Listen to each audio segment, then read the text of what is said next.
It all started with our Associate Dean of the School of Theater. His name is Brian Parsons. He had a vision that a lot of us have almost felt like a sense of a calling to tell this story. He has a friend, his name is Steve Gilroy, a very well-known award-winning playwright in the UK, who does what we call a verbatim theater style of writing.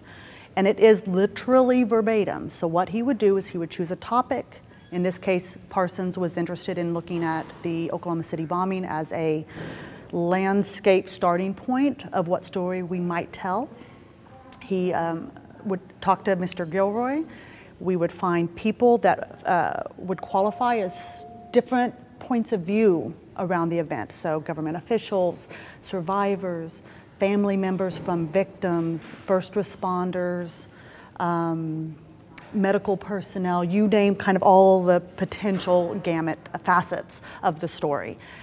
We would find people, and strangely enough, very easily that were willing to be interviewed by us and be recorded, not with a video, but with just an audio, just an old-fashioned, like you're in a class taking lecture notes, right?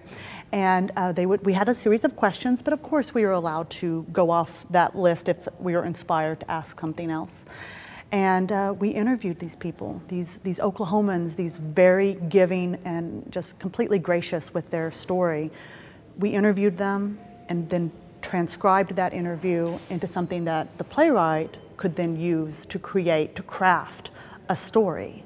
I play two characters, or characters, real people, same thing. I play Sam Gonzalez, the police chief at the time, and I also play Mark Bays, who's the forestry guy who takes care of the Hope Tree right now, Survivor Tree. And what does that tree mean? I think his exact quote, which I really like, and this may not be exact at the end of the day, but was, "It's the symbol that we can get beyond tragedy.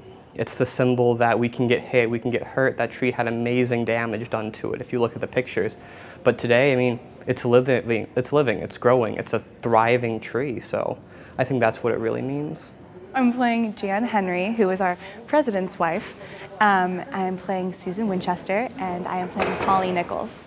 I like a lot what Jan Henry has to say, because Jan has been through tragedy in her home life. She lost her first husband, and she talks about how, you know, powerless she felt in that situation, about she couldn't do anything. He unfortunately just collapsed while he was jogging one night.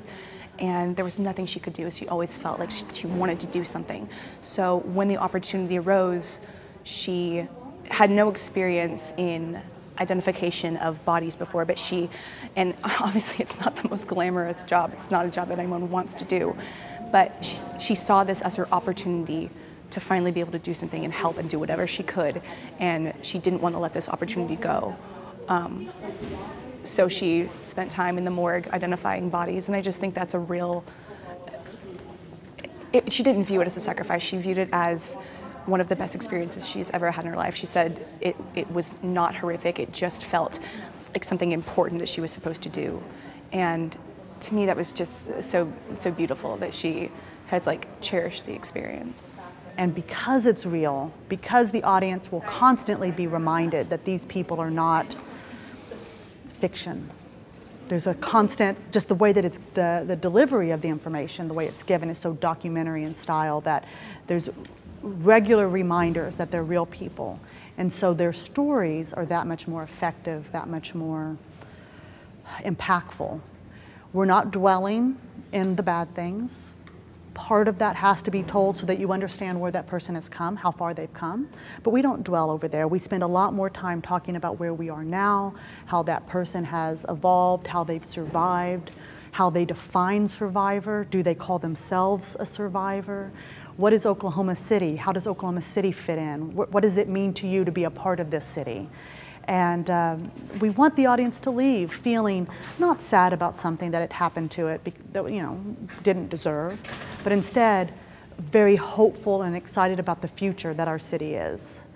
Proud to be Oklahoma City, proud to be Oklahomans.